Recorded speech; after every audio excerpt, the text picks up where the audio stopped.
ഇത്തരം കാര്യം പറഞ്ഞാൽ ധാരാളം കാര്യങ്ങൾ പറയാനുണ്ട്, സമയക്കുറവ്. കർത്താവിനെ അറിയാൻ ഭാഗ്യം കിട്ടിയെന്ന് പറയുമ്പോ സിമ്പിൾ അല്ല.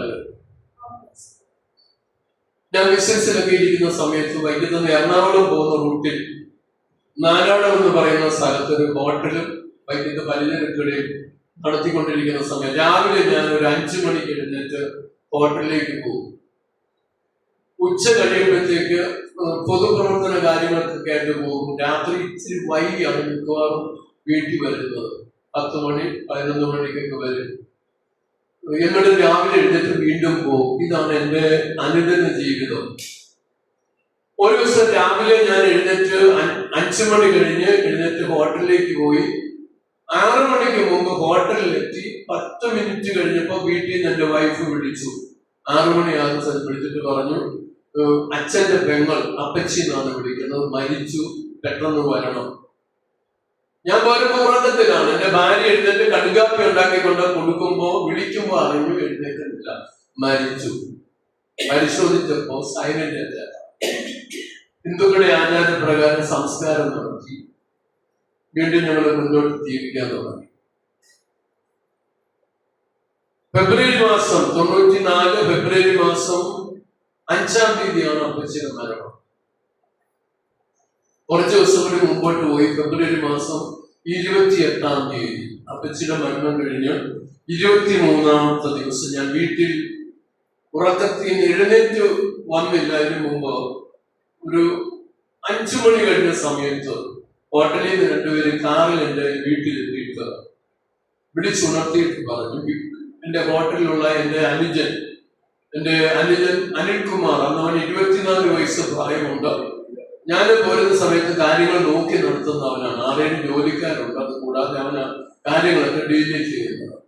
അവർ രാവിലെ 4 മണിക്ക് എഴുന്നേറ്റ് വർക്കെല്ലാം തുടങ്ങി. ഇവനെ ഒരു 4:30 മണി കഴിഞ്ഞ് ഇവനെ വിളിക്കുമ്പോൾ എഴുന്നേൽക്കുന്നില്ല. പെട്ടെന്നാണ് ഇവൻ എന്നെ വിളിക്കാൻ ആള് വരുന്നത്. ആള് വന്ന് എന്നെ വിളിച്ചു, അന്യന്റെ സുഖയില്ല, എന്ത് പറ്റി? കുഴപ്പമൊന്നുമില്ല, അങ്ങനെ ഹോസ്പിറ്റലിൽ കൊണ്ടുപോവുക, എന്നാൽ അവിടെ വരെ വരണം.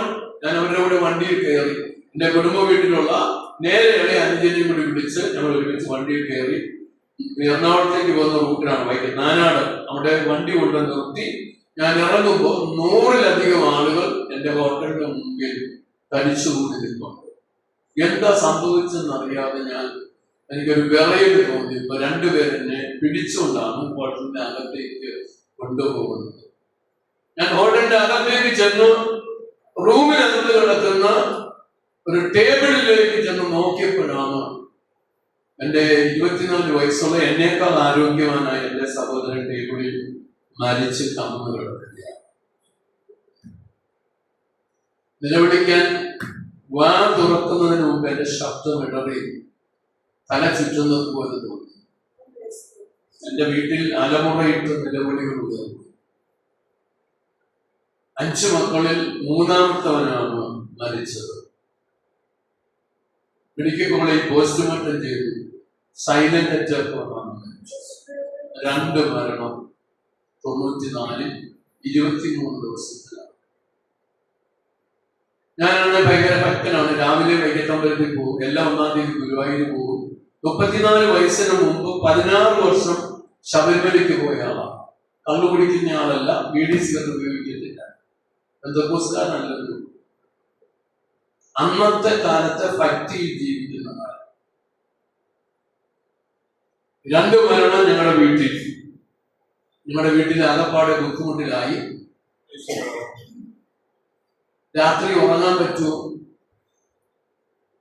ഉറങ്ങിക്കിടക്കാൻ ഞങ്ങൾ എഴുന്നേൽക്കാത്ത വീട്ടിൽ ഉറങ്ങാൻ പറ്റുമോ? ഞങ്ങൾ വിഷമത്തിലായി. ഇവന്റെ സംസ്കാരം എല്ലാം നടത്തി. അടുത്ത ദിവസം വീട്ടുകാര് പ്രശ്നം വെക്കാൻ പോയി. പ്രശ്നം വെച്ച് നോക്കിയപ്പോ പറഞ്ഞു, ദൈവാധീനം നിങ്ങൾക്ക് ഇല്ലാത്തത് കൊണ്ട് പ്രശ്നവിധി തെളിയുന്നില്ല.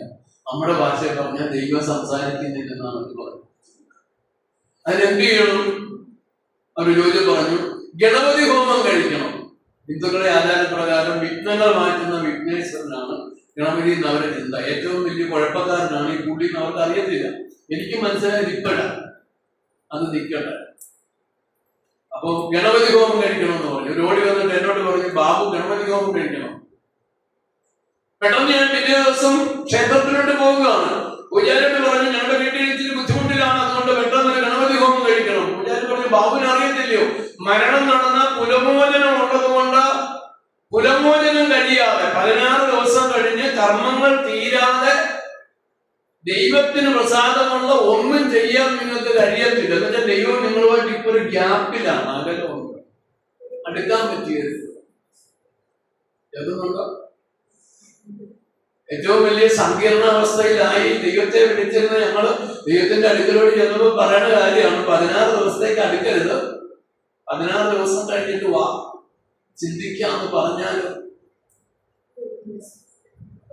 എന്റെ ദൈവത്തിന്റെ വചനം പറയാണ്, ഹൃദയം നുറങ്ങിയവർക്ക് യഹോവ സമീപസ്ഥൻ, മനസ്സ് തകർന്നവരെ ലോകത്തിലെ ദൈവങ്ങൾ അവധി പറഞ്ഞ് മാറ്റി നിർത്തുമ്പോൾ നാമോട് ചേർത്ത് ആശ്വസിപ്പിക്കുന്ന ഒരു അനുഭവം അനുഭവിക്കുന്നവരൊന്ന് സ്വതന്ത്രം പറഞ്ഞു. അന്ന് എനിക്കിത് അറിയത്തില്ല. നിങ്ങൾക്കറിയാമോ, 16 ദിവസം ഞങ്ങളുടെ വീട്ടിൽ, ഞാൻ ദീർഘിപ്പിക്കാതെ പറയാം, കട്ടിലേക്ക് കിടക്കാതെ പായ വിരിച്ചിട്ട് ഞാൻ കിടക്കും. അപ്പുറം ഇപ്പുറം എന്റെ 2 സഹോദരന്മാർ കിടക്കും. 12 മണി 1 മണിയൊക്കെ കഴിഞ്ഞാലും ഉറങ്ങത്തില്ല. മരിക്കുമെന്നുള്ള ഭയം, തലയണകൾ കണ്ണുനീര് കൊണ്ട് നനച്ച രാത്രികളായിരുന്നു ഞങ്ങളുടെ ജീവിതം. 16 ദിവസം അങ്ങനെ കഴിഞ്ഞു. 17-ാം ദിവസം അമ്പലത്തിൽ പോയി ഗണപതി ഹോമം നടത്തി. 2 ജ്യോത്സ്യരെ വീട്ടിൽ കൊണ്ടുവന്നു, പ്രശ്നം വെച്ച് നോക്കി. ഒരു പ്രശ്നം മനസ്സിപ്പോ ദൈവകോപം, സർപ്പദോഷം, പിതൃദോഷം, ആഭിചാരദോഷം, പാപദോഷം, ഒരു പേപ്പറെ നടത്തിക്കുന്ന ദോഷം എഴുതി. 10-21 ദോഷം എഴുതി. എന്നിട്ട് വേറെ പേപ്പറെ പരിഹാരങ്ങളെല്ലാം എഴുതി, ദോഷം മാറാൻ പരിഹാരങ്ങളെല്ലാം എഴുതി. എന്നിട്ട് ഇവര് ഇതെല്ലാം കൂടി തന്നിട്ട് പറഞ്ഞു, ഇതെല്ലാം ചെയ്തു തീർത്താൽ നിങ്ങൾക്ക് 70 വർഷത്തേക്ക് ആയുരാരോഗ്യ സൗഭാഗ്യം ഉണ്ടാവും. വേണ്ടെന്നാരെങ്കിലും പറയോ, മരണം നടക്കുന്ന വീട്ടിൽ ഇതെല്ലാം ചെയ്തു തീർത്താൽ 70 വർഷത്തേക്ക് ആയുരാരോഗ്യ സൗഭാഗ്യം ഉണ്ടാകുമെന്ന് വിചാരിച്ചാൽ ഞങ്ങൾക്ക് എങ്ങനെയെങ്കിലും ഇത് ചെയ്യണം. ഇനി 21 ദോഷത്തിന്റെ കാര്യം പറയണം. ഒരു ദോഷത്തിന്റെ കാര്യം പറയാൻ സമയമില്ല, ഒരു കാര്യം മാത്രം പറയാം. പാപദോഷം പറയാൻ അവര് ഞങ്ങളോട് പറഞ്ഞതെന്നറിയാമോ, പഞ്ചദ്രവ്യം ബ്രാഹ്മണന് ദാനം കൊടുക്കണം. പഞ്ചദ്രവ്യം എന്ന് പറഞ്ഞാൽ എന്താണെന്നറിയോ? അറിയത്തില്ല. 1 രത്നം, 2 സ്വർണം, വെള്ളി, ചെമ്പ്, ഓട്, 5 സാധനം ചേർന്നത് ബ്രാഹ്മണന് കൊണ്ടുപോയി ദാനം കൊടുത്തേച്ചും പറയണം, ഞങ്ങൾക്ക് വേണ്ടി പ്രാർത്ഥിക്കണം. ഇതവൻ മേടിക്കണം. എറണാകുളത്ത് ഗിരിപ്പയുടെ കടയിൽ പോയാണ് രത്നം മേടിച്ചു. അങ്ങനെ സ്വർണവും വെള്ളി ഇതെല്ലാം മേടിച്ച് ബ്രാഹ്മണന് ദാനം കൊടുത്തു. 100 കുഞ്ഞുങ്ങൾക്ക് അന്നദാനം കൊടുക്കണം. 100 കുഞ്ഞുങ്ങളെ ഫുഡ് കഴിക്കാൻ വേണ്ടിയിട്ട് വരുമോ? ഞങ്ങളുടെ വീട്ടിലെ പ്രശ്നങ്ങൾ മാറാനാ പിള്ളേരെ വിടണമെന്ന് പറഞ്ഞാൽ വരുമോ? 100 കുഞ്ഞുങ്ങൾക്ക് ആഹാരം കൊടുക്കാതിരിക്കാൻ പറ്റുമോ? ഞങ്ങൾ ആലോചിച്ചപ്പോ എന്താ വഴി? നിങ്ങൾ പെട്ടെന്ന് അമ്പലത്തിലോട്ടൊരു താലപ്പൊലി കൈകാര്യം ചെയ്തു. താലപ്പൊലി നടത്താൻ 1000 പേരുടെ താലപ്പൊലി നടത്തണം. നാട്ടുകാരെ മുഴുവൻ കൂട്ടി 1000 പേരുടെ താലപ്പൊലിക്ക് വന്ന ആളുകളൂടെ പിള്ളേരോട് കൊണ്ടുവരാൻ പറഞ്ഞു. 100-150 പിള്ളേരെ കൊണ്ടുവന്ന് ഫുഡ് കൊടുത്തു. എതുന്നുണ്ടോ? എന്തിനു വേണ്ടിയാ? പാപദോഷം മാറാൻ. തീർന്നില്ല. വീടിന്റെ മുമ്പിൽ 7 ദിവസത്തെ പൂജ നടക്കണം. രാവിലെ ഗണപതി ഹോമം, രാത്രി പകൽ അതിനിടയ്ക്ക് 3 ഹോമം. ഓരോ ഹോമത്തിനും 10,001 പ്രാവശ്യം അർപ്പിക്കണം. ഇതെല്ലാം പറഞ്ഞാൽ നിങ്ങൾക്ക് ഇരിക്കാൻ നേരം കിട്ടത്തില്ലെന്ന് എനിക്കറിയാം. 3 ഹല്ലേലൂയ പറയാൻ പറഞ്ഞ 2 സബ്സിഡിയാ, 1 പറയും.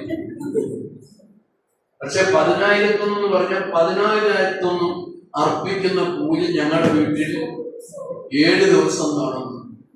ഇതെല്ലാം കൂടി എടുത്ത് ആവാഹിച്ച് വർക്കല പാപദാസിനി കടലിക്കൊണ്ട് കളഞ്ഞ് കുളിച്ച് കയറി 80 പൈസ ഒരുപാട്.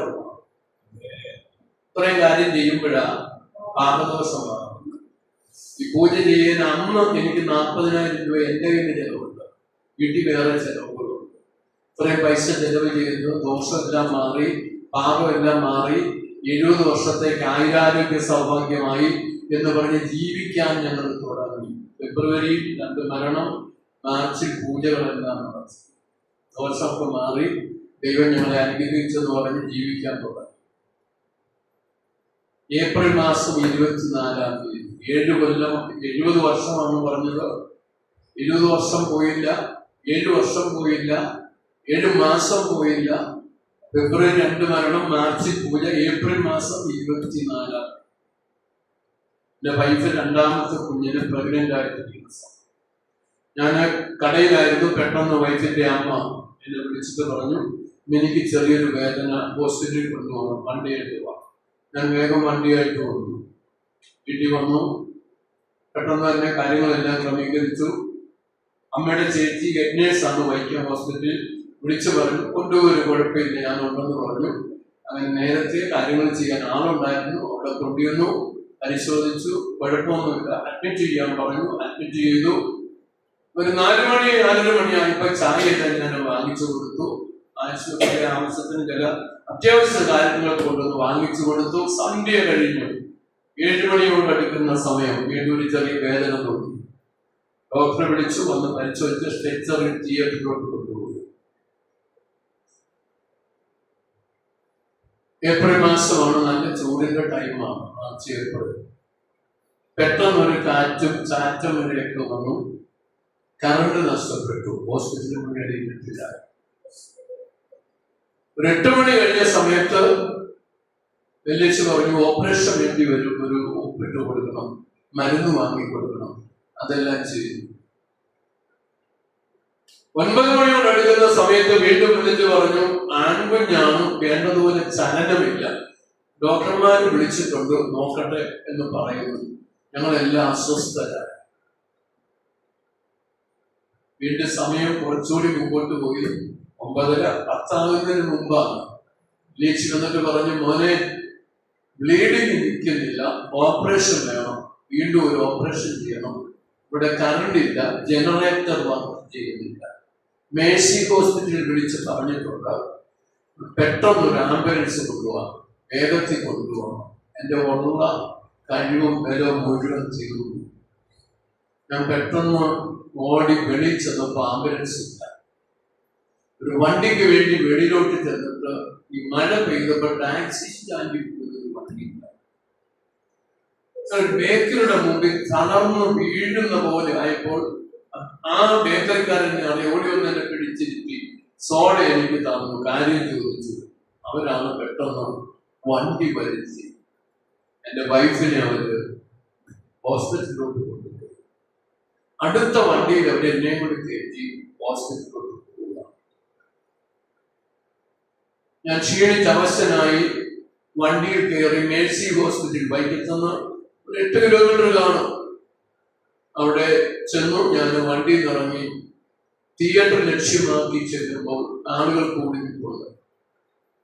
ആളുകളെ മാറ്റി ഞാൻ അകത്തേക്ക് ചെല്ലുമ്പോൾ, അടുത്ത റൂമിലോട്ട് ചെല്ലുമ്പോൾ എൻ്റെ അമ്മ വന്ന് എന്നെ കെട്ടിപ്പിടിച്ച് കരയാൻ തുടങ്ങി.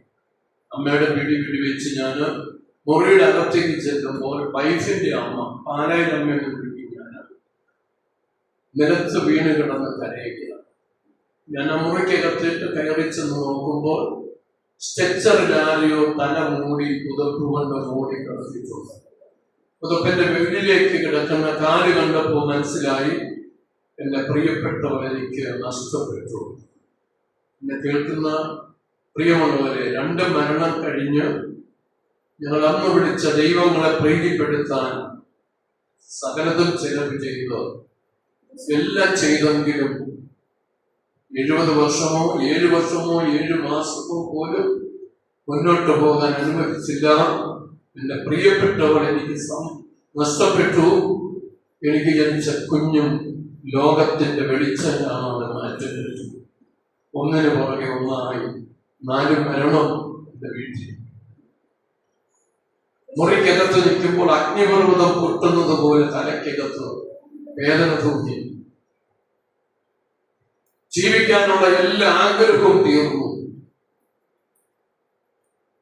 ഞാൻ ആ മുറിക്കകത്തുനിന്ന് വെളിയിലേക്ക് ഓടി ഇറങ്ങി. ആശുപത്രിയുടെ സ്റ്റെപ്പ് കയറി മേലെ നിലയുന്ന താഴോട്ട് ചാടി വലിക്കാൻ ഒരുങ്ങി ഓടുമ്പോ ആരൊക്കെയോ വന്ന് എന്നെ പിടിച്ച് മുണ്ടുകൊണ്ട് കെട്ടി വണ്ടിക്കകത്തിട്ടോ എന്റെ വീട്ടിൽ കൊണ്ടുവന്നെ മുറിക്കകത്ത് കൂട്ടിയിട്ടു. മുറിയുടെ ജനലിന്റെ പാളിയിലൂടെ നോക്കിയാണ് അടുക്കി വെച്ച വിറകിന്റെ മുകളിൽ എന്റെ ഭാര്യയും കുഞ്ഞും കത്തി തകരുന്നത് കണ്ട് തകർന്നൊരു ഹൃദയം ഇതിനകത്തിരിപ്പുണ്ട്. ലോകത്തിലെ ദൈവങ്ങൾക്കോ വേണ്ടപ്പെട്ടവർക്കോ എന്റെ സ്നേഹിതർക്കോ ഒരല്പം ആശ്വാസം അകത്തു തരാൻ കഴിയാതെ തകർന്നുപോയി. ആശ മുഴുവൻ തീർന്നു. മരണം മാത്രം ആഗ്രഹിച്ചു. രാത്രി എന്റെ അമ്മാവൻ 4.5 വയസ്സുള്ള എന്റെ മോളെ കൊണ്ടുവന്ന് എന്റെ മടിയിൽ വെച്ചിട്ട് പറഞ്ഞു, നീ കുഞ്ഞിനെ ഓർത്ത് ദോഷമൊന്നും ചെയ്യരുത്. എന്റെ മടി വെച്ചിട്ട് വാതിലടച്ച് അമ്മാവൻ പോയി. കുഞ്ഞിന്റെ മുഖത്ത് നോക്കുമ്പോൾ എനിക്ക് സഹിക്കാൻ പറ്റുന്നില്ല. ഭാര്യയെ കുറിച്ച് ഓർക്കുമ്പോൾ എനിക്ക് അതിനേക്കാൾ സഹിക്കാൻ പറ്റുന്നില്ല. നിങ്ങളോടൊന്ന് പറഞ്ഞാൽ അറിയത്തില്ല. മരിക്കാനും മരിക്കാതിരിക്കാനും കഴിയാത്ത നിലയിൽ ഞാൻ മുറിക്കകത്തിരുന്ന് തകർന്നു.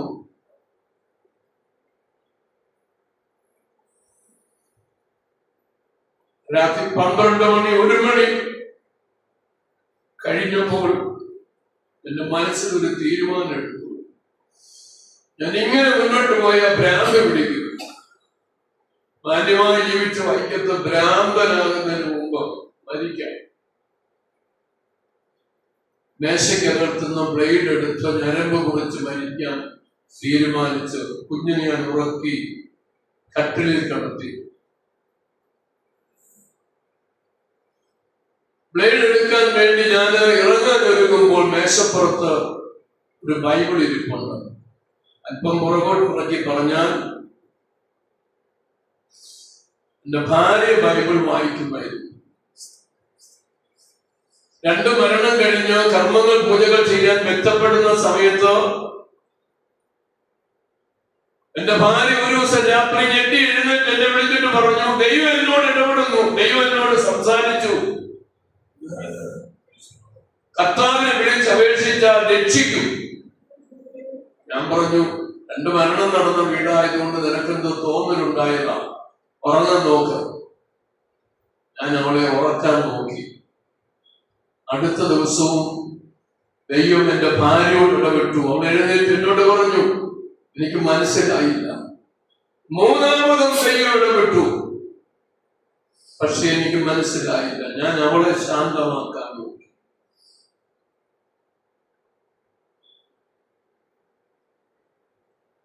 കർമ്മവും പൂജയും വിഗ്രഹാരാധനകളും ചെയ്തു. എന്റെ ഭാര്യ നഷ്ടപ്പെട്ടു എന്ന് ഞാൻ പറയുന്നില്ല. അവൾ യേശുവിനെ അറിഞ്ഞാണ് മരിച്ചത്. പക്ഷെ എനിക്ക് ഭാര്യ നഷ്ടപ്പെട്ടു, കുഞ്ഞ് നഷ്ടപ്പെട്ടു, 4 മരണം. ബൈബിൾ കണ്ട നിമിഷത്തിൽ എന്റെ ഭാര്യ പറഞ്ഞ വാക്കുകൾ എന്റെ ഹൃദയത്തിലേക്ക് ഓടി വന്നു. കട്ടിലിൽ എഴുന്നേറ്റ് മേശയുടെ അടുക്കിലേക്ക് പോലും ചെല്ലാൻ കഴിയാതെ എന്റെ കാലുകൾ കുഴഞ്ഞ് ഞാൻ നിലത്ത് വീണു. അവിടെ കിടന്നുകൊണ്ട് ഞാൻ ആദ്യമായി എന്റെ ജീവിതത്തിൽ ഞാൻ ഇങ്ങനെ പറഞ്ഞു, എന്റെ ഭാര്യ പറഞ്ഞത് ശരിയാണെങ്കിൽ, യേശു ദൈവമാണെങ്കിൽ, ഇടപെടാൻ കഴിയുന്ന ദൈവമാണെങ്കിൽ, ഞാൻ മരിക്കാൻ തീരുമാനിക്കുന്ന ഈ രാത്രി എന്നോട് ഇടപെടാൻ കഴിയുമോ? എന്നെ കേൾക്കുന്ന പേര് എന്റെ അകത്ത് ചിന്തിച്ചു തീരുന്നതിന് മുമ്പ് കർത്താവിന്റെ ശബ്ദം എന്റെ കാതിൽ മുഴങ്ങി, മകനെ ഭയപ്പെടണ്ട, ഞാൻ നിന്നെ വിടുവിക്കുവാൻ സർവശക്തനായ ദൈവമാണ്. ഞാൻ അന്വേഷിക്കാത്ത സ്വർഗത്തിലെ ദൈവം എന്റെ അടുക്കൽ ഇറങ്ങി വന്ന് എന്നെ ആദ്യമായി വിളിച്ച പേരാണ്, മകനെ ഭയപ്പെടണ്ട. അവന്റെ കരം വന്ന രാത്രി എന്നെ തൊട്ടു. അന്നേരത്ത് ഞാൻ കിടപ്പിൽ കിടന്ന് ഞാൻ മയങ്ങി ഉറങ്ങിപ്പോയത് ഞാൻ അറിഞ്ഞില്ല. പ്രഭാതത്തിൽ വന്ന് പുറത്തുനിന്ന് കതവ് തുറന്ന് അവർ അകത്ത് കയറുമ്പോഴാണ് ഞാൻ നിലത്ത് കിടക്കാറ്. പെട്ടെന്ന് എന്നെ കുലുക്കി വിളിച്ച് ഞാൻ എഴുന്നേറ്റു. കട്ടൻ കാപ്പി തന്ന് ഞാൻ കുടിച്ചു. കാപ്പി കുടിക്കാൻ നിർബന്ധിച്ചു. ഞാൻ കാപ്പി കുടിച്ചു. കരിങ്കല്ല് കയറ്റി വെച്ചതുപോലെ ഭാരത്തിലിരുന്ന എന്റെ ഹൃദയത്തിനകത്ത് എന്തോ ഒരു വ്യത്യാസം ദൈവം തന്നു എന്ന് മാത്രം എനിക്കറിയാം. എന്താണ് സംഭവിച്ചതെന്ന് എനിക്കറിയത്തില്ല.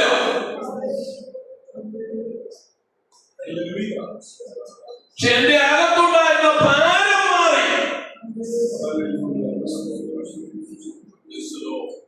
അന്ന് വൈകുന്നേരം 4 മണി കഴിഞ്ഞപ്പോൾ എന്റെ ഭാര്യയുടെ അമ്മയും കൂടെ എന്റെ സഹോദരിയും പാലായ്ക്ക് പോകുന്ന സമയം എന്നോട് ചോദിച്ചു, ഞങ്ങളുടെ കൂടെ പാല വരെ വരാമോ? അങ്ങനെ ആർക്കും കീഴ്പ്പെടുന്നയാളല്ലായിരുന്നു. ഞാൻ അവരോട് ഒന്നും ചോദിച്ചില്ല. ഞാൻ അവരുടെ കൂടെ പോയി. 500-ലധികം ആളുകൾ കൂടി നിൽക്കുന്ന പാലായിലുള്ള ഒരു യോഗം പോലെ അവരെന്നെ കൊണ്ടുപോയി എന്നെ നടുക്ക് നിർത്തി. ഇപ്പോഴാണ് എനിക്ക് മനസ്സിലായത് സുവിശേഷ യോഗമായിരുന്നു. ആ യോഗത്തിന്റെ അടുക്കൽ അന്നെന്നെ കൊണ്ട് നിർത്തി. ആളുകൾ കരമുയർത്തി എന്തൊക്കെയോ പറയുന്നു. എനിക്കൊന്നും മനസ്സിലായില്ല. പക്ഷെ ഞാൻ അവരുടെ നടുവിൽ നിന്നു. ആ ശബ്ദകോലാഹലം എന്ന് വേണേ അന്ന് എനിക്ക് പറയാൻ പറ്റത്തുള്ളൂ. അങ്ങനെ ശബ്ദമുണ്ടാക്കി എന്തൊക്കെയോ അവര് പറഞ്ഞ് കരമുയർത്തി എന്തൊക്കെയോ പറഞ്ഞുകൊണ്ടിരിക്കുമ്പോൾ എന്റെ കാതിൽ വീണ്ടും ശബ്ദം മുഴങ്ങി. കഴിഞ്ഞ ദിവസം കർത്താവ് ഇടപെട്ടതുപോലെ എന്റെ കാതിൽ ശബ്ദം മുഴങ്ങി. എന്റെ പാപത്തെ കുറിച്ച് ദൈവം ഓർമ്മിച്ചു. എന്റെ അവസ്ഥയെ കുറിച്ച് ദൈവം എന്റെ ഓർമ്മ തന്നു. ഞാൻ അവിടെ നിന്ന് കരയാൻ തുടങ്ങി. ഞാൻ നിലവിളിച്ചു. യേശുവേ, ഞാൻ കരമുയർത്തി നിലവിളിക്കാൻ തുടങ്ങി. ആളുകളുടെ നടുവിൽ ഞാൻ മുട്ടുമുടക്കി കർത്താവേ നിലവിളിക്കാൻ തുടങ്ങി. എനിക്കറിയാം, ചില ദിവാസന്മാരെന്ന് മുന്നോട്ട് വന്ന് അവരെന്റെ തലയിൽ കൈവച്ച് അവരെനിക്ക് വേണ്ടി പ്രാർത്ഥിച്ചു. അന്ന് യേശുവിനെ കർത്താവായി ഹൃദയത്തിൽ സ്വീകരിക്കാൻ ദൈവം എനിക്ക് ഭാഗ്യം തന്നു. അന്ന് മുതൽ പ്രാർത്ഥിക്കാൻ തുടങ്ങി, ബൈബിൾ വായിക്കാൻ തുടങ്ങി. കർത്താവിന്റെ ശബ്ദം എന്നെ രൂപാന്തരപ്പെടുത്തി. ആ സെപ്റ്റംബറിൽ സ്നാനമേറ്റ് യേശുവിനോട് ചേർന്നു. പെട്ടെന്ന് ഞാൻ പറഞ്ഞ് അവസാനിപ്പിച്ച ദൈവക്കോളി പഠിക്കാൻ അവസരം ലഭിച്ചു. എന്നെ പഠിപ്പിച്ച അധ്യാപകന്റെ ചർച്ചാണ് ഇലന്തൂർ ചർച്ച്. അവിടെയുള്ള ഒരു സഹോദരിയെ പഠനാനന്തരം ആലോചിച്ചു. മർത്തോമിന്റെ വിശ്വാസത്തിൽ വന്ന ഗ്രേസിയെ ഞാൻ വിവാഹം കഴിച്ചു. ആദ്യത്തെ മോളാണ് രശ്മി. രണ്ടാമത് വിവാഹത്തിൽ ജനിച്ച മോളാണ് കെസിയ ബാബു. യോബിന്റെ മോളെ പേര് ഞാൻ ഇതുവരെ ദൈവം കൊണ്ടുപോകുന്നു. എന്റെ ദൈവം വിശ്വസ്തനാണ്. എന്റെ നാട്ടിൽ ഞാൻ സുവിശേഷം പറഞ്ഞു. എന്നെ അറിയാവുന്ന ചിലരെന്നോട് ചോദിച്ചു, നിന്റെ ഭാര്യ മരിച്ചില്ലേ, അനിയൻ മരിച്ചില്ലേ, പലരും മരിച്ചില്ലേ, എങ്ങനെ സന്തോഷിക്കാൻ കഴിയും? ഞാൻ പറഞ്ഞു, ഞാനും മരിക്കാൻ തീരുമാനിച്ചതാണ്. പക്ഷേ മരണത്തിൽ നിന്ന് എന്നെ വിടുവിച്ച സ്വർഗത്തിലെ ദൈവം എന്നിട്ട് പറഞ്ഞു, ഇന്ന് ഞാൻ മരിച്ചാലും എനിക്ക് ആശങ്കയില്ല. ഞാൻ എവിടെ ചെല്ലുമെന്ന് എനിക്ക് നല്ല ഉറപ്പുണ്ട്. ഞാൻ അവരോട് ആ വാക്കുകൾ പറഞ്ഞ് ഞാൻ കർത്താവിനെ ഉയർത്തുവാൻ ഭാഗ്യം നൽകി. എന്റെ അമ്മയെ സ്നാനപ്പെടുത്താൻ ദൈവം എനിക്ക് കൃപ നൽകി. എന്റെ 2 സഹോദരന്മാർ വിശ്വാസത്തിലാണ്. ഞങ്ങൾ കർത്താവിനെ സേവിക്കുന്നു. കർത്താവിക്കുന്നിടത്ത് കർത്താവിനെ ഉയർത്തുന്നു. ഞാൻ എന്റെ വാക്കുകൾ പരിമിതപ്പെടുത്തിയ ഒറ്റ വാക്ക് ഞാൻ പറഞ്ഞ് അവസാനിപ്പിക്കുന്നു. അമ്മേ, മരിച്ചു പോയെങ്കിൽ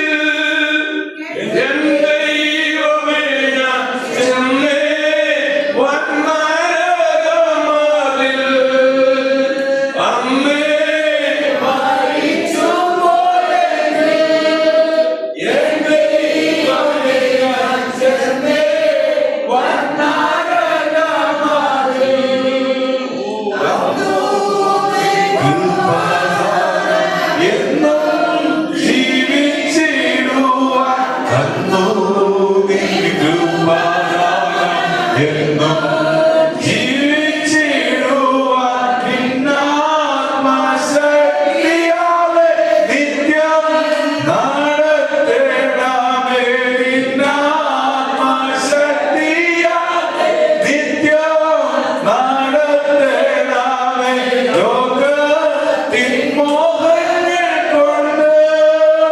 വീരഞ്ഞോടിയ ഭാഗ്യങ്ങൾ വെടിഞ്ഞു ലോകത്തിൻ മോഹങ്ങൾ കൊണ്ട് വീരഞ്ഞോടിയ സ്വർഗ ഭാഗ്യങ്ങൾ വെടിഞ്ഞു.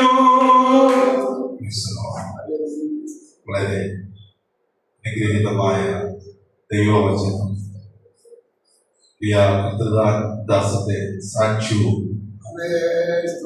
നമുക്ക് കേൾക്കുവാൻ ഈ ലോക ജീവിതത്തിൽ സർവശക്തനായ ദൈവം നമ്മെ നടത്തുന്ന വിധങ്ങൾ ഓർത്ത് ദൈവസന്നിധിയിൽ നന്ദിയുള്ള ഹൃദയത്തോടെ സ്തോത്രം ചെയ്യുകയും കേൾക്കപ്പെട്ട വചനത്തിന് മുൻപിൽ നമ്മെ തന്നെ താഴ്ത്തിയിരിക്കുകയും ചെയ്യും. Hallelujah. Praise the Lord. Noah തന്റെ ഭവനത്തിന് വേണ്ടി ഒരു പെട്ടകം കണ്ടു. Praise the Lord. ഹല്ലേലൂയ. ഇതിലാർക്കും കയറാമായിരുന്നു, പക്ഷെങ്കിൽ താനും തന്റെ കുടുംബവും തന്റെ കുഞ്ഞുങ്ങളും അവരുടെ കുടുംബവും അതിൽ പ്രവേശിച്ചു. ദൈവമക്കളെ, ഹല്ലേലൂയ, നമുക്കും ഹല്ലേലൂയ നമ്മുടെ കുടുംബത്തിനും നമ്മുടെ കുഞ്ഞുങ്ങൾക്കും കയറുവാൻ പറ്റിയൊരു പെട്ടകം കർത്താവ് നമുക്ക് വേണ്ടി ഒരുക്കിയിട്ടുണ്ട്. അത് സഭയാകുന്ന പെട്ടകമാണ്. ഈ സഭയാകുന്ന പെട്ടകത്തിൽ കയറുന്ന ആർക്കും രക്ഷയുണ്ട്, നിത്യരക്ഷയുണ്ട്. ആ നിത്യരക്ഷ അവകാശമാക്കാൻ സ്വർഗം നമുക്ക് ഭാഗ്യമൊരുക്കി. ഹല്ലേലൂയ. ആ മഹാഭാഗ്യത്തിൽ നമ്മൾ ഓരോരുത്തരും ആ കൃപയിൽ ആശ്രയിച്ച് മുന്നോട്ട് പോകുവാൻ കർത്താവ് നമ്മെ സഹായിക്കുന്നു. ഈ ലോക ജീവിതത്തിൽ ഹല്ലേലൂയ ഈ പെട്ടകത്തിൽ കയറിക്കഴിഞ്ഞാൽ ആത്മാവാണ് നടത്തുന്നതെങ്കിൽ ആത്മാവിന് വിധേയപ്പെട്ട് മറ്റൊരുത്തർക്കൊരു ഉപദ്രവം ഉണ്ടാകാം, മറ്റൊരുത്തർക്കൊരു ക്ഷീണമുണ്ടാകാം. നമ്മെ തന്നെ നോക്കി മാത്രമല്ല നമ്മുടെ വിശ്വാസ ജീവിതം ഒരു കുറവുമില്ല, ഏറ്റവും ശ്രേഷ്ഠമായ ഏറ്റവും അനുഗ്രഹിക്കപ്പെട്ട ആ നിത്യ സൗഭാഗ്യത്തിലേക്ക് എത്തിച്ചേരുന്നത് വരെയും നമുക്ക് ഹല്ലേലൂയ സുരക്ഷിതമായി കൊണ്ടുചെല്ലുവാൻ കർത്താവ് നമ്മെ സഹായിക്കേണ്ടത്. നമുക്ക് പ്രാർത്ഥിക്കാം. ഹല്ലേലൂയ. പരിശുദ്ധാത്മാവിനെ നമുക്ക് നൽകിയെങ്കിൽ ആത്മാവിനെ വിധേയപ്പെട്ട് ജീവിക്കണമെന്ന് കർത്തൃദാസൻ ഓർമ്മിച്ചു കൊടുക്കുക. ആത്മാവിന്റെ ആ സാന്നിധ്യം വന്നു കഴിയുമ്പോൾ ഹല്ലേലൂയ അടുത്തിരിക്കുന്നവരെ സ്നേഹിക്കുവാൻ, അടുത്തിരിക്കുന്നവരെ കരുതുവാൻ, അടുത്തിരിക്കുന്നവരെ മാനിക്കുവാൻ ഒക്കെ നമുക്ക് ഇടയായിത്തീരുമെന്ന് കേൾക്കുവാൻ. യുവക്കളെ, തീർച്ചയായും നമ്മുടെ കർത്താവ് നമ്മെ സ്നേഹിക്കുന്നു. അതിൽ കേൾക്കപ്പെട്ട വചനം നമ്മുടെ ഓരോരുത്തരുടെയും ജീവിതത്തിൽ വലിയ വിടുതലും അനുഗ്രഹവുമായി ഭവിക്കട്ടെ. വളരെ അനുഗ്രഹിക്കപ്പെട്ട നിലയിൽ ഈ വചനം നമുക്ക് വിഭാഗിച്ച് നൽകിയ കർത്തൃദാസനെ കർത്താവ് ധാരാളമായി അനുഗ്രഹിക്കട്ടെ.